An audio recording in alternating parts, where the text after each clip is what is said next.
What a moment. యావత్ దేశం కళ్ళలో ఆనంద బాష్పాలు నిండిన క్షణాలవి.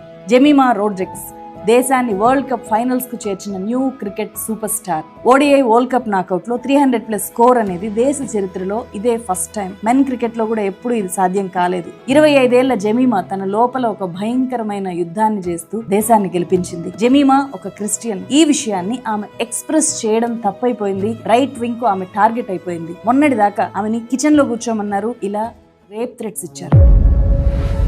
ఇంటర్నేషనల్ క్రికెట్ లోకి వచ్చి 4 years అవుతున్న 2022 world cup, 2022 Commonwealth games, 2023 T20 world cup, వీటన్నిటిలో ఆమెను దూరం పెట్టారు. ఆమె తండ్రి రిలీజియస్ కన్వర్షన్స్ చేస్తున్నారు అని నిందలేశారు. అదే ఆరోపణలతో ముంబై ఖర్జింకానా క్లబ్ లో ఆమె మెంబర్షిప్ క్యాన్సిల్ చేశారు.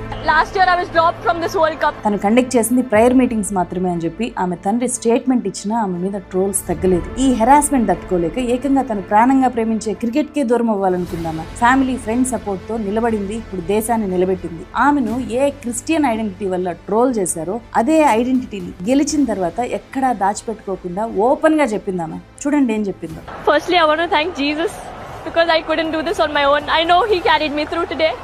I want to thank my mom, my dad, my coach and every single person who just believed in me throughout this time. మొన్న ఆమెను హేట్ చేసిన వాళ్ళు ఈ రోజు ఆమె గెలుపుని సెలబ్రేట్ చేసుకుంటున్నారు. వీటన్నిటిని మించి ఉమెన్ క్రికెట్ అంటే ఉన్న చిన్న చూపును, డిస్క్రిమినేషన్ ను జెమిమా రోడ్రిగ్స్ లాంగ్ జంప్ చేసి చెరిపేసింది.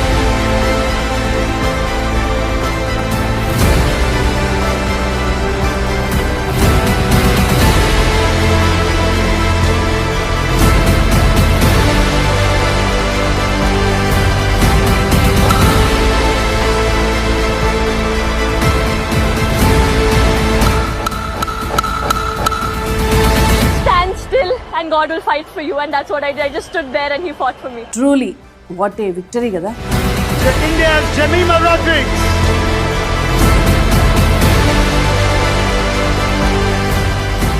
అమ్మాయిలు బ్యాట్ అందుకోండి.